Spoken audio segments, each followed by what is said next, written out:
Hello বন্ধুরা, যারা class 4, 5, 6, 7 ও 8-এ পড়ো তাদের জন্য খুব সহজভাবে লেখা রবীন্দ্রনাথ ঠাকুর বাংলা রচনা। ভূমিকা: রবীন্দ্রনাথ ঠাকুরকে বলা হয় বিশ্বকবি। তাঁর রচিত সাহিত্য সমগ্র বিশ্বের এক অমূল্য সম্পদ। বিশ্বকবি ছিলেন সর্বব্যাপী প্রতিভার অধিকারী।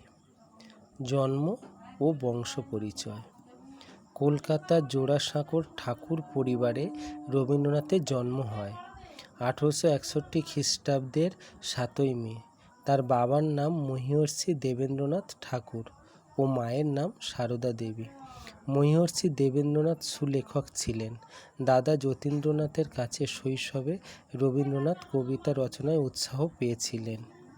ছাত্রজীবন: বাল্যকালে রবীন্দ্রনাথ ওরিয়েন্টাল সেমিনারি ও নর্মাল স্কুলে কিছুদিন লেখাপড়া করেছিলেন।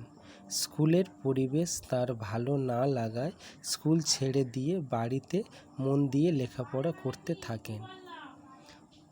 উচ্চশিক্ষার জন্যে তাকে বিলেতেও পাঠানো হয়েছিল, কিন্তু সেখানেও তার মন টেকেনি।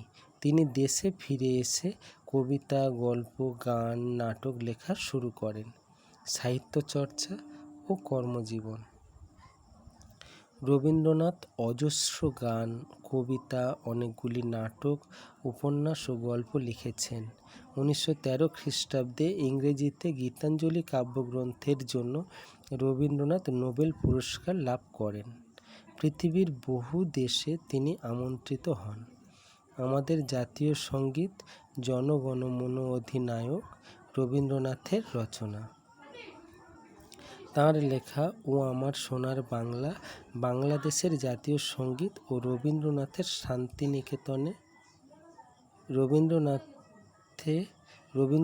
শান্তিনিকেতনে বিশ্বভারতী বিদ্যালয় গড়ে তুলেছিলেন।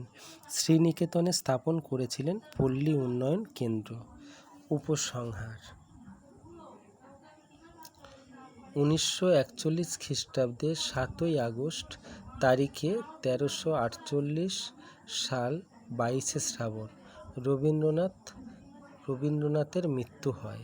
প্রতি বছর 25শে বৈশাখ আমরা কবিগুরু রবীন্দ্রনাথের জন্মদিন পালন করি। তাঁর লেখা গান গাই, তাঁর কবিতা পাঠ করি, তাঁর লেখা নাটক অভিনয় করে তাকে শ্রদ্ধা নিবেদন করি। এখানে সমাপ্ত হলো। যারা চ্যানেলটি এখনও সাবস্ক্রাইব করেনি তারা সাবস্ক্রাইব করে বেল আইকন টিপে আমার সাথে থাকুন। আরও নতুন নতুন ভিডিও পেতে এবং বিভিন্ন পড়াশোনা সংক্রান্ত আলোচনা এর পরপর ভিডিওগুলি আমি আপলোড করতে থাকবো। আপনারা দেখবেন, ভালো লাগলে কমেন্ট করবেন এবং শেয়ার করবেন। ধন্যবাদ।